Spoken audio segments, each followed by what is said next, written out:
गोपी भाव। भगवान ने उन्हें गोपीश्वर कहा। ईश्वर होते हुए भी ललचा गए जिस गोपी रस को और गोपी भाव के लिए आराधना की श्री कृष्ण की, श्री कृष्ण कृपा से गोपी भाव मिला, तब वो ब्रज के रास रस में प्रवेश पाए। ऐसे रास विलास को तुम किसी स्त्री पुरुष का विलास समझते हो? तुम्हारी आंखें ही नहीं हैं तो बातुल भूत विवश मतवारे ते नहीं बोले बचन विचारे। भगवान का कोई भी एक भी चेष्टा ऐसी नहीं है जो धर्म से न युक्त हो। साधारण धर्म, असाधारण धर्म, फिर प्रेम धर्म। तुम्हें साधारण धर्म का ज्ञान नहीं तो तुम प्रेम धर्म के विलास का कैसे निर्णय कर सकते हो? जब साधारण धर्म का, एक मनुष्य धर्म का तुम्हें ज्ञान नहीं, और वो मनुष्य धर्म का खेल नहीं हो रहा है। नहीं, मनुष्य धर्म से तो ऊपर शांत भाव की आराधना करने वाला ही उठ जाता है। कांता भाव, ये सबकी समझ में आने वाले भाव नहीं है। अगर ऐसा होता, ध्रुवदास जी ने वर्णन किया है, नारदादि उद्धादि शब्द, सनकादि आदि, ये गोपी जनों के सुख को देखकर अपने भजन को व्यर्थ मानते हैं। अपने भजन को व्यर्थ मानते, जो ब्रह्मानंद में छके रहते हैं। गोपी जनों का प्यार, कपोल पे कपोल श्री कृष्ण मिलाए, नूपुरों की नूपुर ध्वनि में ध्वनि मिलाए, नेत्रों में नेत्र मिलाए, ललचा गए महापुरुष सनकादि।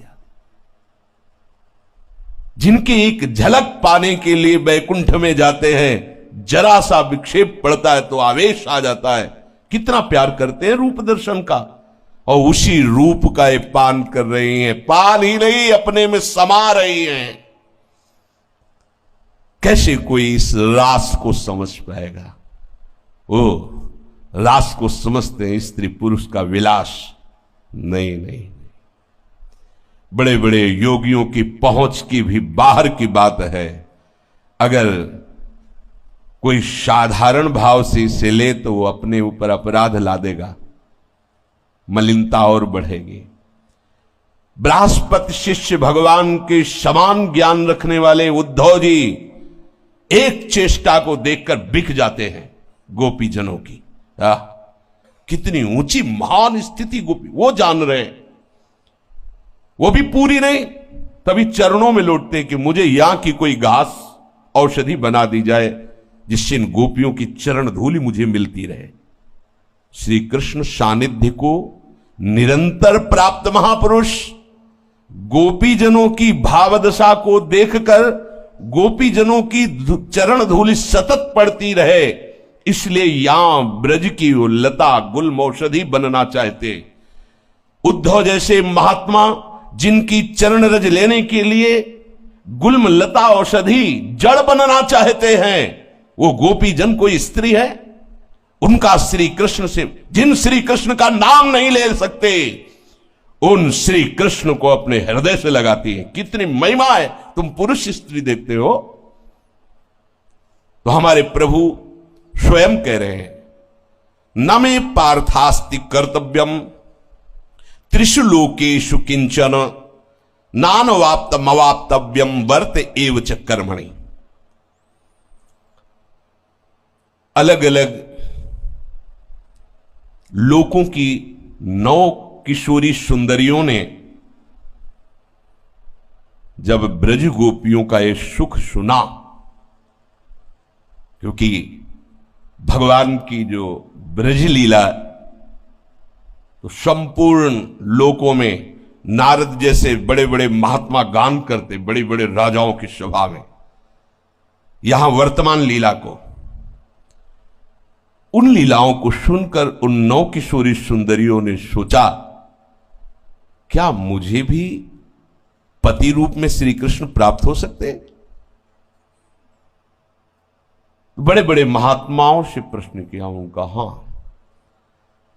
वो ऐसे नहीं प्राप्त हो सकते कि तुम्हारे पिता जाएं और पानी ग्रहण के लिए प्रार्थना करें, ऐसे नहीं प्राप्त होंगे।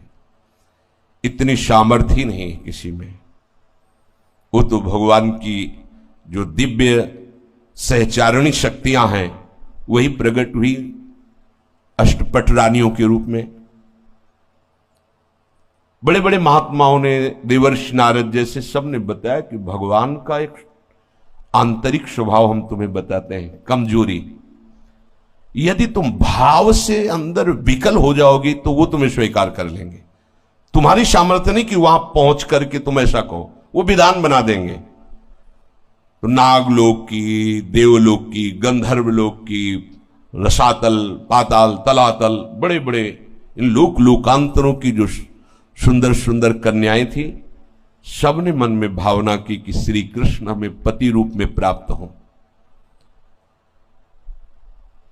प्रभु ने उस संकल्प को सिद्ध करने के लिए भौमासुर को प्रेरित किया। उसने उन्हीं सुंदरियों का अपहरण किया। ये श्री कृष्ण के लिए नहीं, पर ये लीला बिहारी हैं, बड़े कौतुकी हैं। 16,100 सब लोक बड़ा बलवान, उन्हीं सुंदरियों का अपहरण करके अपनी जेल में डाला लाके। अब वो तो और विकल हो गई कि हमने तो देवर्षि नारद जी से सुना था कि भगवान को प्रीतम रूप से आराधना करने वाले को भगवान निश्चित प्राप्त होते। ये तो महाबली असुर प्रवृत्ति वाला अपहरण करके अपने महल में कैद कर लिया, अब कुछ भी कर सकता है क्या? मेरा व्रत, मेरा नियम, मेरा तप, मेरा भजन, मेरा चिंतन मेरे प्रभु तक नहीं पहुंचा क्या? पर हम इसे स्पर्श भी नहीं करने देंगे, अपने प्राण त्याग देंगे, पर श्री कृष्ण के सिवा मेरा कोई नहीं। ये आखिरी व्रत की पूर्णता है। प्रभु पधारते हैं, उसका उद्धार करते हैं। जब महल में प्रवेश करते हैं तो जिसका बचपन से चिंतन कर रही थी उस प्रीतम को देखते ही लुट गई। कैसा विधान बनाया? अलग अलग जाके प्रभु को वर्ण नहीं करना पड़ा, उसी से सबको एकत्रित करवा दिया। और अभी तक उसने किसी से संभाषण भी नहीं किया था। प्रभु का संकल्प कौन तोड़ सकता है? सब ने अपनी भाव भरी दृष्टि से, ओ इन्हीं को तो चाहती थी, यही आ गए। सब 16,100 मेरे प्रीतम, मेरे प्राणाधार श्री कृष्ण। प्रभु ने सब की तरफ देखा तो सब प्रभु को कांत भाव से देख रही थी, अपने पति की तरह, अपने परम प्रीतम की तरह। भगवान ने सब की तरफ तुरंत पालकियां मंगाई, सबको द्वारिका। कहां से?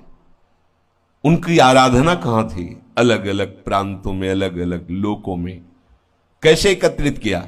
सबको द्वारिका पहुंच, एक ही घड़ी में, एक ही नक्षत्र मुहूर्त में सबका पाणी ग्रहण किया। सबका पाणी 16,100, वो 8 अष्टपट रानियां थी। नारद जी को बड़ा आश्चर्य हुआ। 2-4 अगर पत्नियां हो तो कैसी दिनचर्या होगी उसकी?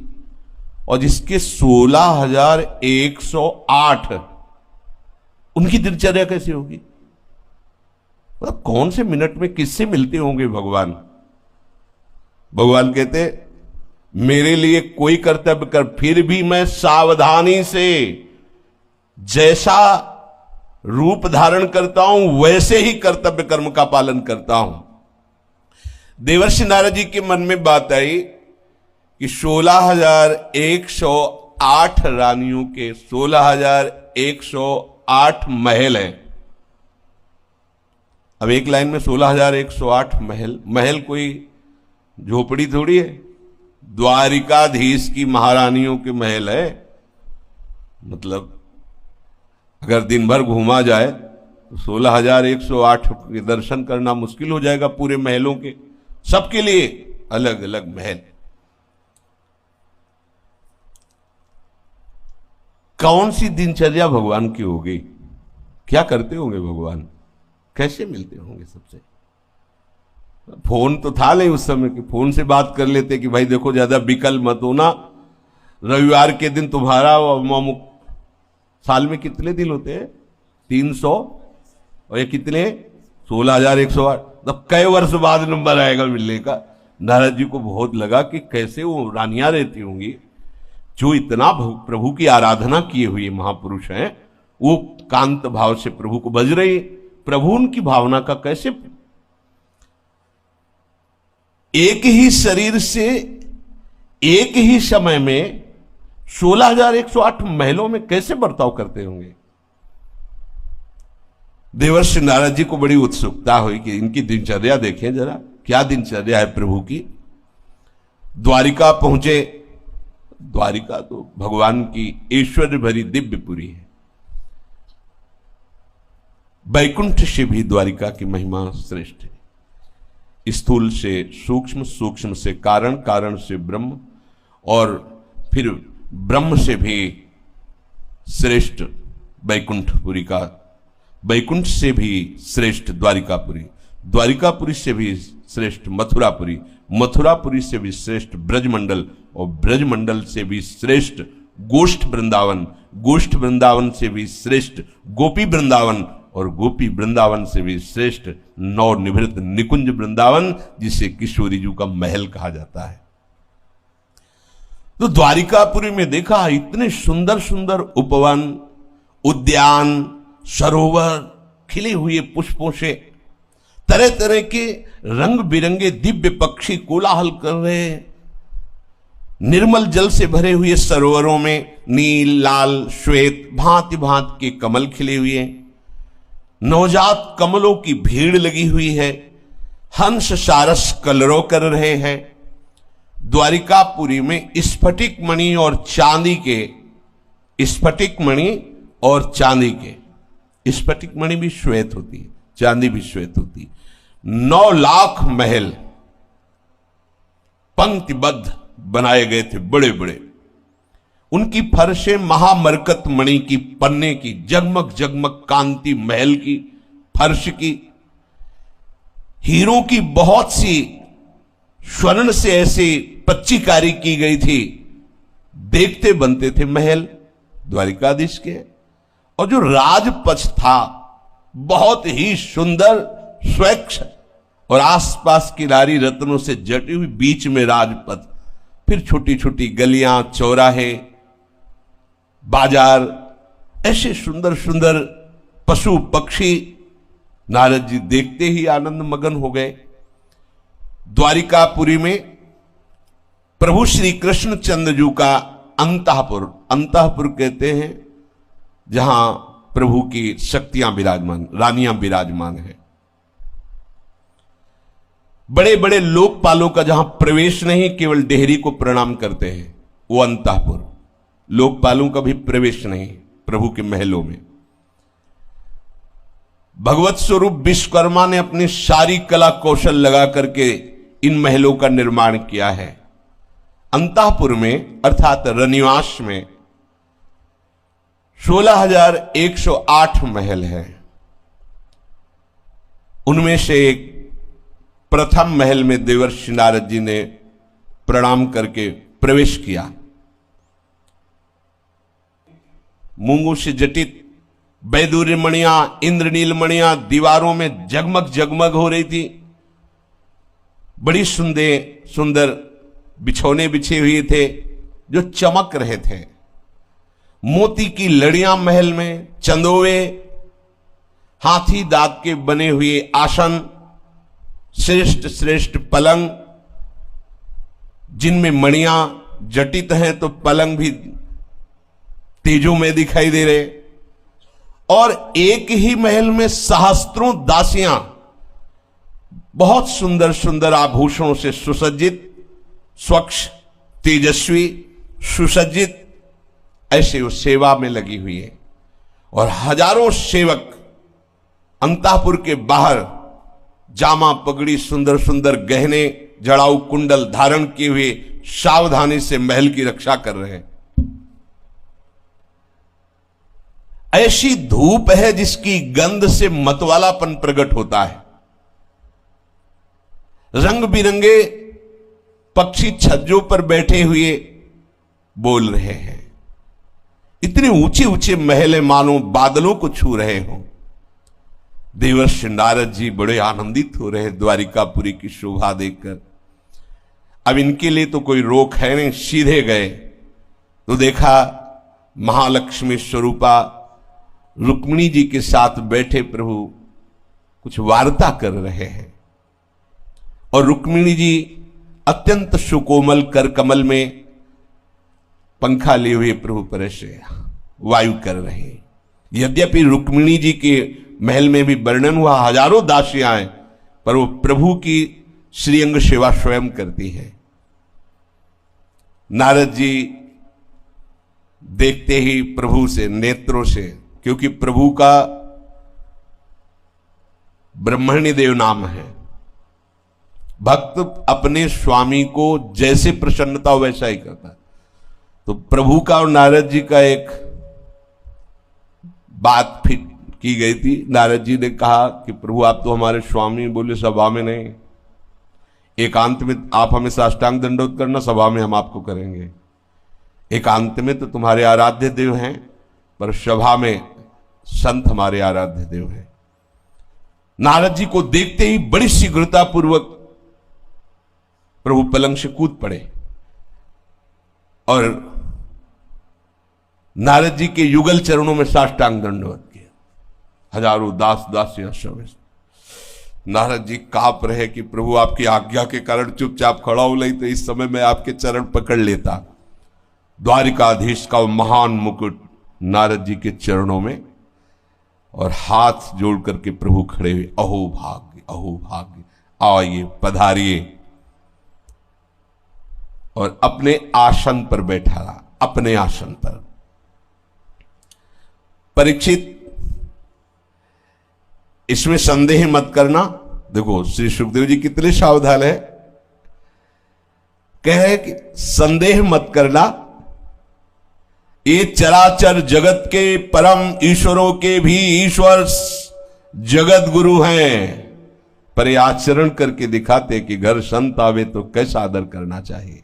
भगवान कहते हैं ना, मेरे लिए कोई कर्तव्य नहीं, फिर भी मैं सावधानी से करता हूं। नारद जी के चरण पकड़े,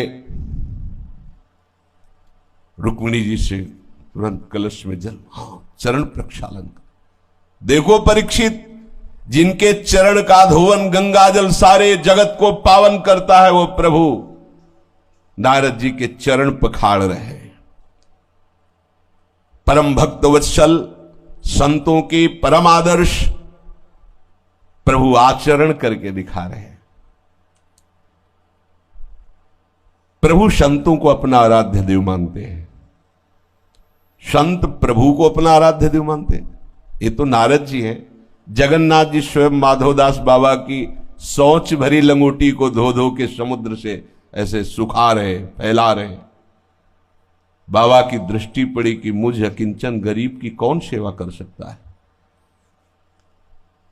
देखा जब अपनी भागवतिक दृष्टि से, तो पीतांबर का फेट कसे हुए स्वयं प्रभु रो पड़े, अरे प्रभु आप इतना गंदा शरीर, इतना प्रभु आप, तुम्हारा और कोई है क्या?